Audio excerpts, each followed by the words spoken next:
Welcome learners, in the last couple of classes, we are looking into the views related to nationalism and its emergence from the colonial ideology and how anti-colonialism in the Indian context paved the way for nationalistic thought in India. We also had a brief knowledge of the conceptualization of nationalism and nation in the last session. Also, we saw Cohn's view regarding the approaches to nationalism in India. Nationalism was not a specific concept to colonial countries alone. It too had its evolution from Western schools of thought. But the colonial countries of Asia and Africa took their grounds of nationalism as a reaction to colonialism. Indian society, because of colonial rule, faced several changes structurally as well as functionally, which surfaced a new way of development.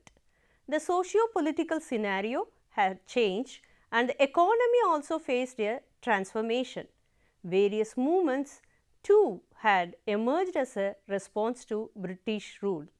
The reactions and the movements against the colonial rule manifested the national awakening through national movement.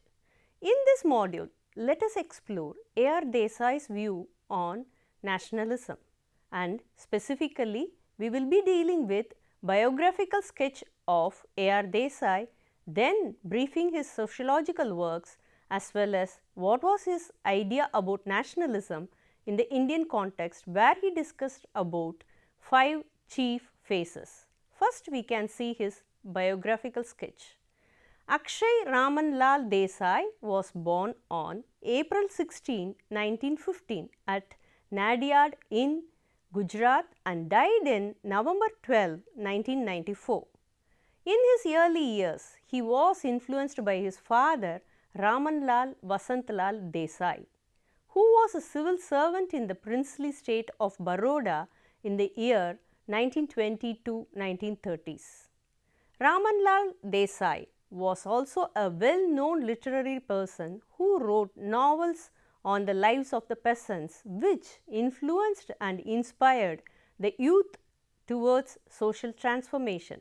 The young A.R. Desai absorbed all these influences. It was from his father that Desai learned to take an active interest in the world around him in the hope of transforming it. His father also exposed him to a range of literary and musical giants in his childhood. His deep political consciousness came from a family milieu that was highly sensitive to social oppression. As a teenager, A.R. Desai took part in student movements in Baroda, Surat and in Mumbai. He was active in farmers and labor movements and became the editor of bulletins and newspapers of the All India Kishan Sabha during 1932 to 37. He took membership in Trotsky's Revolutionary Socialist Party and resigned it during 1981. He graduated in political science and economics from the University of Bombay in 1935. Later, he obtained a law degree too and PhD in sociology under G.S. Gure from the University of Mumbai in 1946.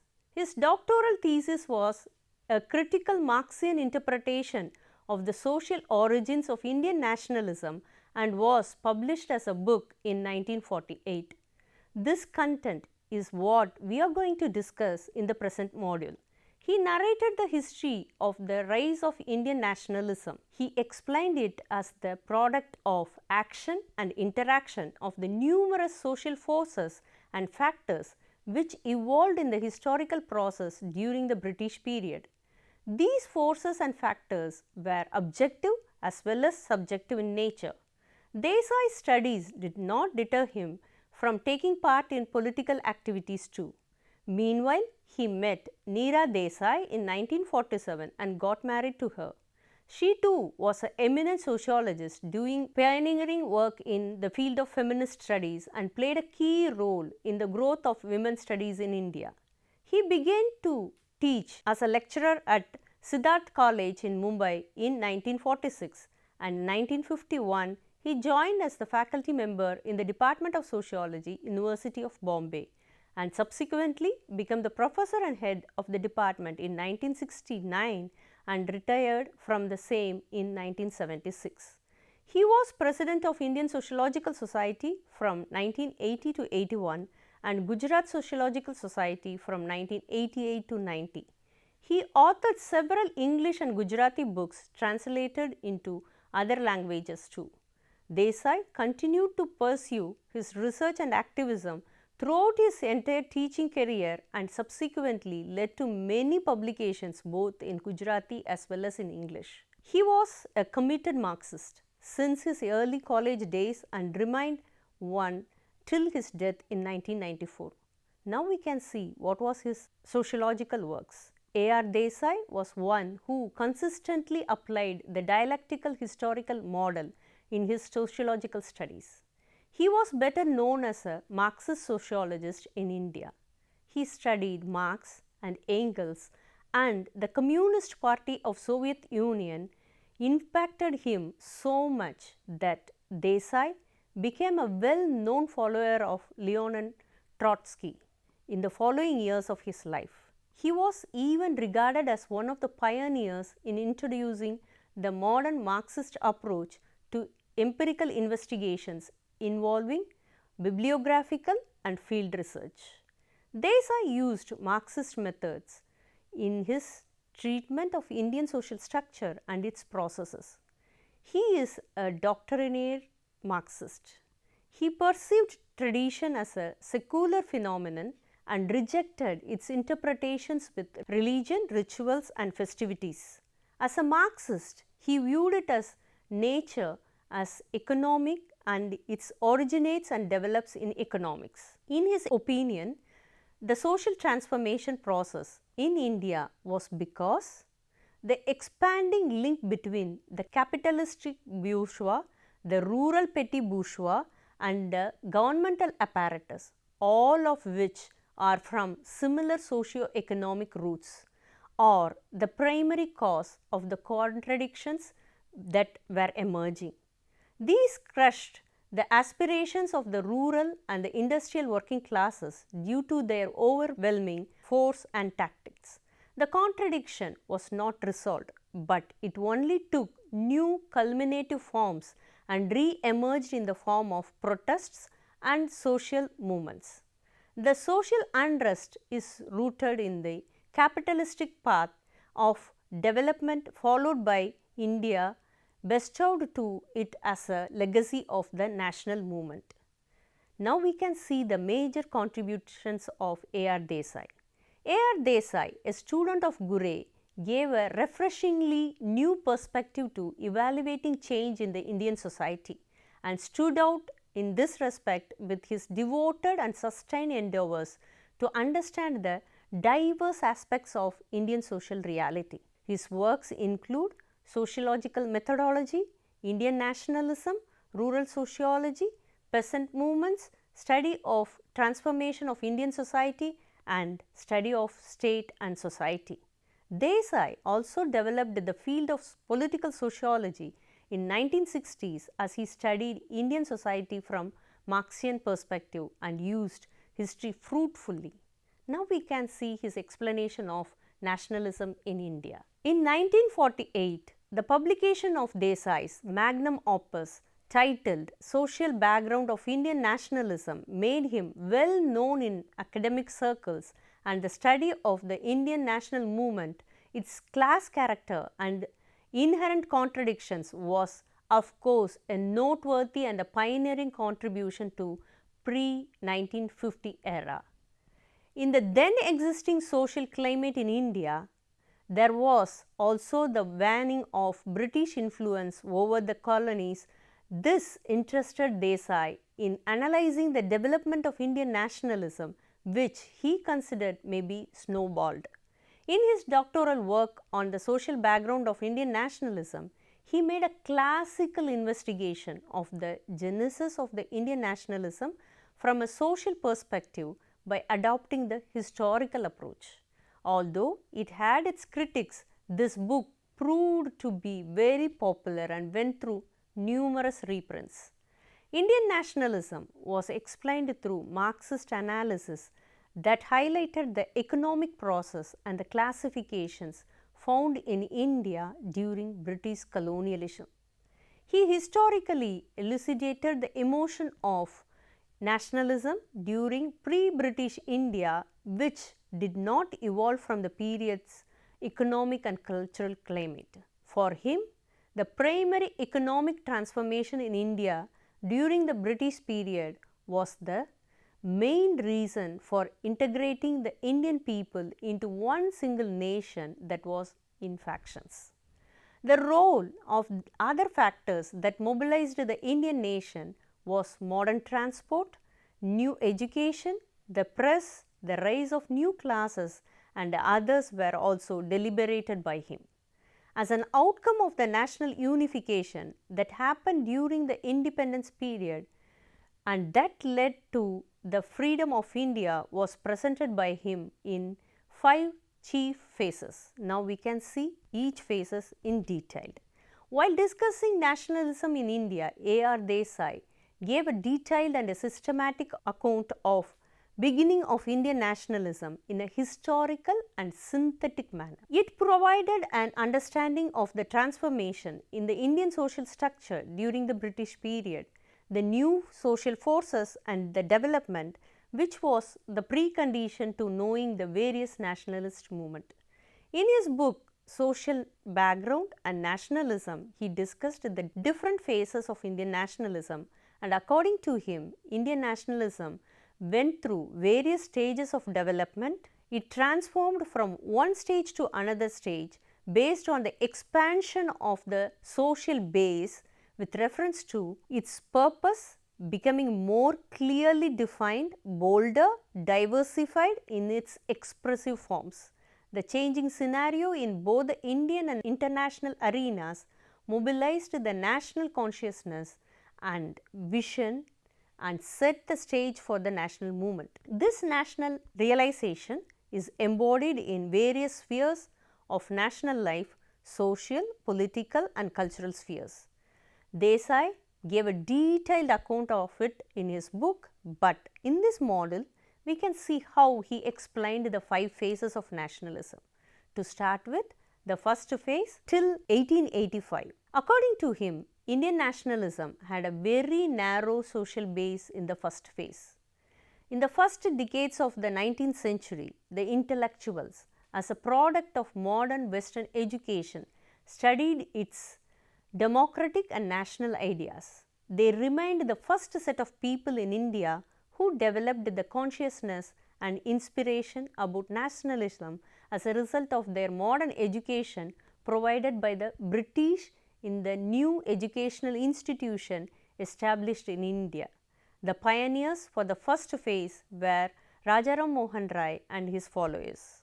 Initially, the idea of nationalism in India was advocated by them, but their representation was in the form of social reform and religious reform movements that represented efforts to reconstruct Indian society and religion in the spirit of the new principles of democracy, rationalism and nationalism. These movements helped raise national democratic consciousness among a section of the Indian people. These founders and the fighters of Indian nationalism stood for democratic rights. Their claim was for freedom of the press and asked for demands such as the right of the nation to have a representation in governing the country. This phase can be chronologically placed to 1885 till the formation of Indian National Congress. Now we can move on to the next phase, which went from 1885 to 1905. The establishment of Indian National Congress was the starting point of the second phase, where the thirst for the national awakening replaced the idea of socio-reform and religio-reform. The second phase covers the period of 1885 to 1905. The leaders of this phase were the liberal intellectuals in the driver's seat of Congress. The national movement's agenda and forms were shaped by the ideologies and methods to represent the interests of India's emerging new bourgeois society. The movement's social base extended during this phase for two major reasons. One is the educated middle class, which by the end of the 19th century had grown tremendously as a result of the development of modern education. The second one is the development of merchant class as a result of the growth of Indian and international trade. Simultaneously, during this period, modern industries also progressively growing, resulting in the industrialist class. They started targeting the Congress, which had adopted the industrialization program of the country, and in 1905 actively organized the Swadeshi campaign. Liberals of the Indian National Congress mainly demanded the representativeness of the educated and the trading bourgeois, where they needed resolutions regarding the Indianization of services, that is, Indians' association in the state administration and the slowing down of the economic drain. Democratic demands were also there, as those of the representative institutions and civil liberties. The struggle during this phase was based mainly on the liberal conception, constitutional agitation, effective argument and fervent appeal to the democratic conscience and traditions of the British people. The British government was not contented with the demands, and a new group within Congress with a new philosophy, political ideology and conception of methods of struggle were revitalized. Those of them are extremists. Extremists, the new group, emerged because of the inabilities of the social state apparatus like unemployment among the educated middle class and economic devastation at the end of the 19th century because of the epidemics and famines. It is to be noted here that during this period the British government came out with various unpopular measures such as the Indian University Act and the Partition of Bengal, which alienated the people from the government. This made the middle class politically conscious, which moved them towards the group of extremists. And even some liberals started losing faith in their own methodology. This group was altruistic leaders like Bala Gangadhar Tilak, Raminder Ghosh, Bipin Chandrapal and Lala Lajpat Rai. Desai saw this rise of extremist political ideology as the antithesis of liberals. Liberals' ideology was the faith in the British mission to raise the Indian people to a high level of progressive social, political and cultural existence. In contrast, the extremists interpreted British rule in India in terms of subjugation and exploitation. Liberals highlighted the Western culture, while extremists romanticized the ancient Hindu culture and sought to regenerate it as they paid attention to the Indian history. In the second phase, Indian nationalism saw the growth of terrorist movement because of political dissatisfaction. A small section of young nationalists organized themselves as terrorist crews, and they believed in terrorist methods such as assassinating individual British officials and provoking riots in the military to gain political independence. Thus, in this phase, the ideology of Congress leaders determined their methods. The popular base extended to the middle class too. Now we can move on to the third phase. The third phase of the development of national movement was extended from 1905 to 1918. The liberals became the leaders of the national movement. There was gradual and steady progress in the national movement and registered an advancement regardless of strong government repression. A sense of national self-respect and self-confidence was imparted in the people's mind by the extremists' political agenda. The public, rather than looking for political freedom from the British, relied on their own strength to achieve it as directed by the liberals. As some of the methods taken up during this phase were based on the adoration of Hindu philosophy, the secular nature of the movement was to some extent mystified and weakened. In the third phase, the inclusion of the lower middle class happened. This broadens the base of the movement, and the methodology involves radical and challenging activities. The Home Rule League, which was established in 1916 during World War I, reinforced the political consciousness among the people. The ideology of Home Rule and its agitation in wartime further strengthened the awareness. Political awareness of the upper caste Muslims developed during this period, and in 1906 they formed the All India Political Organization, which turned to be Muslim League. Thus grew political consciousness of upper class Muslim and the educated middle class to the formation of communal form for several reasons, and this formation of their organization paved the way for very many communal factions in the Indian social structure that happened in the later years. For now we can move on to the fourth phase of the nationalism. Indian national movement was in its full swing during the fourth phase, where the evolution happened in 1918.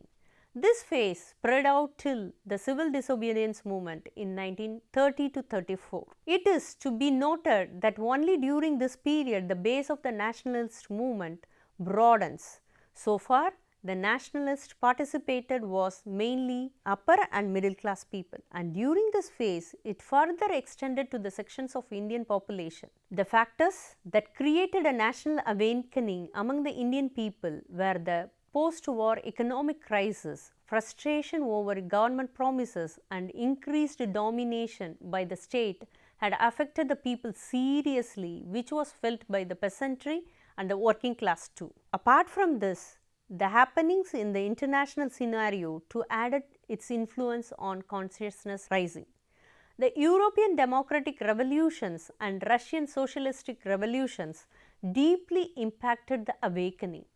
As a result of Indian Muslims' grievances about the Treaty of Sevres, the groundwork for the unified nationalist mass movement was also laid. The financially affluent Indian capitalists and industrialists supported the Indian National Congress. The interests of the industrialists were taken care of by the Swadeshi and boycott slogans of the Congress. Gandhi's principles of class harmony and social peace and the determination for the Swadeshi movement at the Calcutta Congress in 1919 attracted the Indian bourgeois. Hence, they started extending their support to Congress and its nationalist movements under the leadership of Gandhi. From 1918 onwards, the Indian industrial bourgeois began to exert a strong influence in determining the plans, policies, strategies, tactics, and the forms of struggle of the Indian national movement that is being led by Gandhi. The growth of the socialist and communist groups in India was also another important development that happened during this phase. By 1928, the activities of these groups were initiated where they started movements from their class-based ideology of class struggle, which turned out to be political and trade union movements of the working class. A socialist state of India was their expectation. In the initial stages of the nationalist movement, the working class, though participating, lacked an independent class program, whereas after 1926, the Indian working class as an independent political unit increasingly entered the movement. This was a new phenomenon in the history of the national movement.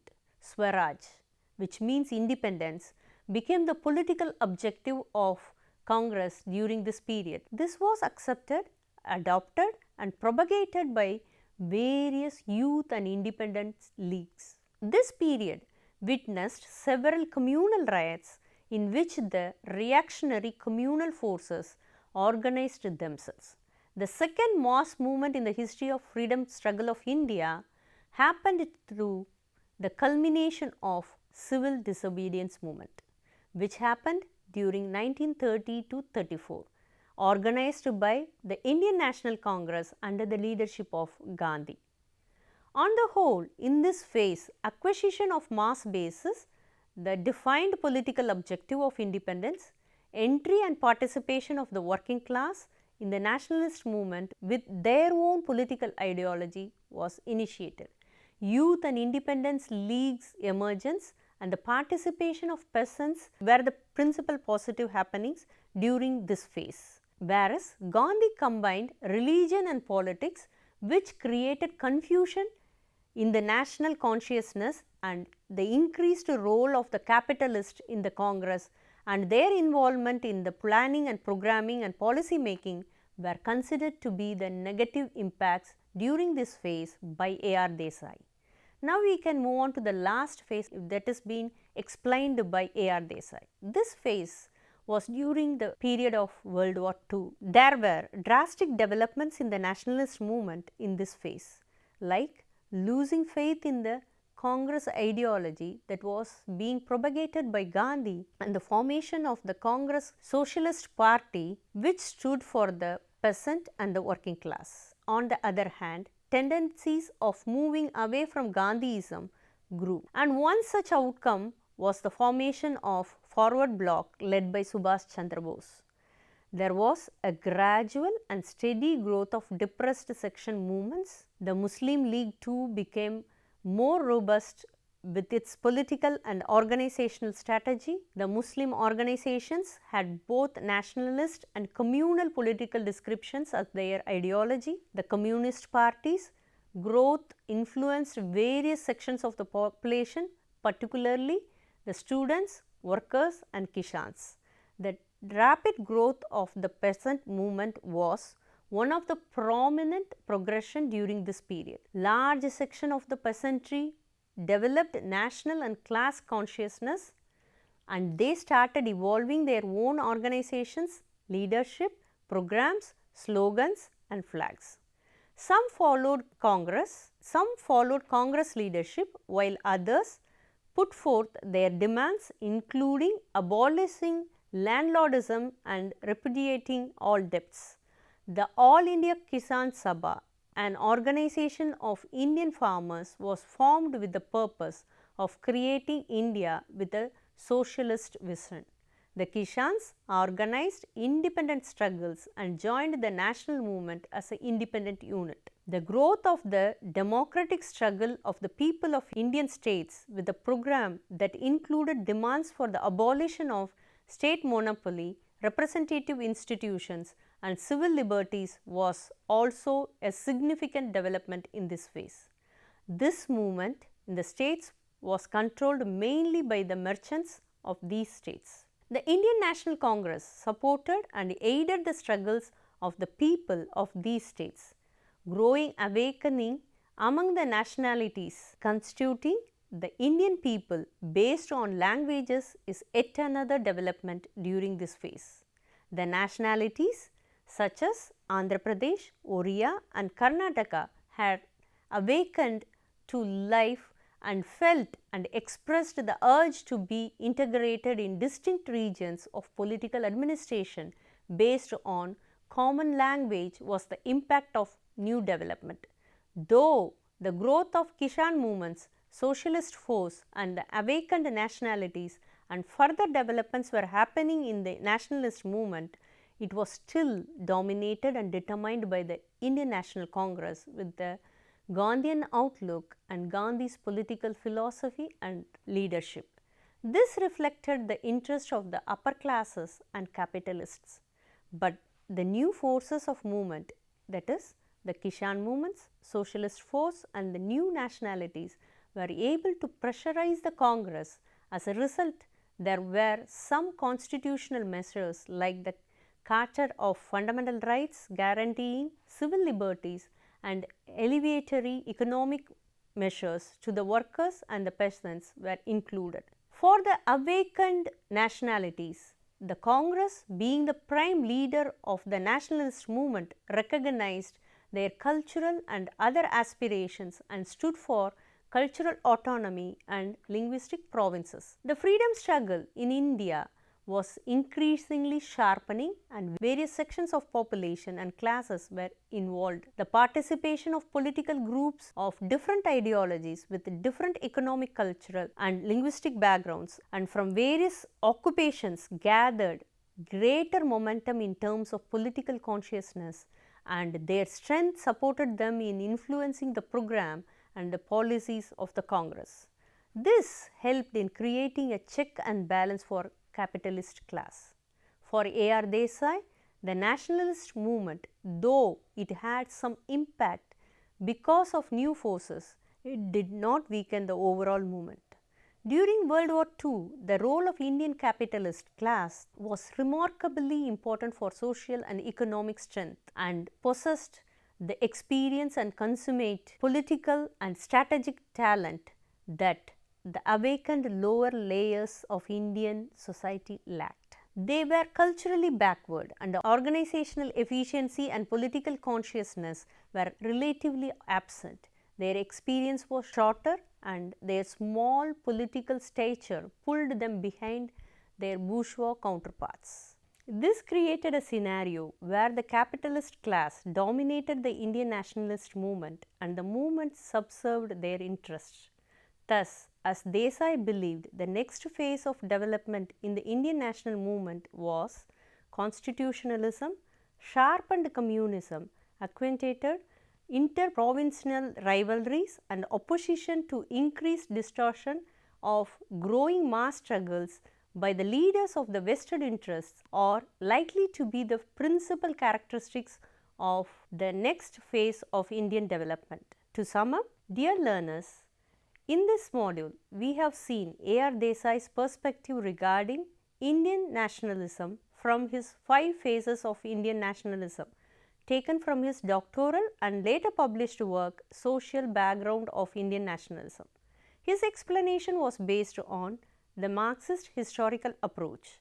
As a part of the historical approach, the events are chronologically arranged and how in phase 1 the base of the movement was minimum, and in the phases 4 and 5 it had expanded, integrating various sections and classes in the society.